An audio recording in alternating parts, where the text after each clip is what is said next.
Situs BMKG melansir peringatan dini tsunami untuk 6 wilayah, masing-masing Maluku, NTB, NTT, Sulsel, Sultra. Gempa magnitud 7,5 terjadi pada Selasa 14 Desember pukul 10.20 WIB.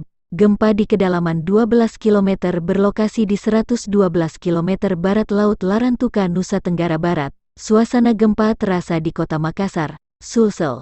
Wilayah Sulsel yang masuk peringatan tsunami agar siaga adalah Kabupaten Selayar. Benar, ini suasana kepanikan di jalan.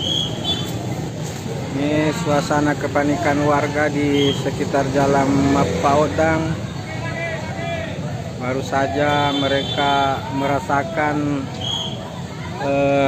meja di depan mereka bergoyang, kursi-kursi mereka agak bergetar sehingga beberapa warga yang sedang menikmati santap siang di beberapa rumah makan berlarian keluar dari rumah. Ini kita bisa melihat suasananya di sekitar Jalan Mapaodang, khususnya di sekitar Jalan Coto Dae di rumah makan ini tiba-tiba macet karena warga di sekitar sini berlarian keluar rumah setelah merasakan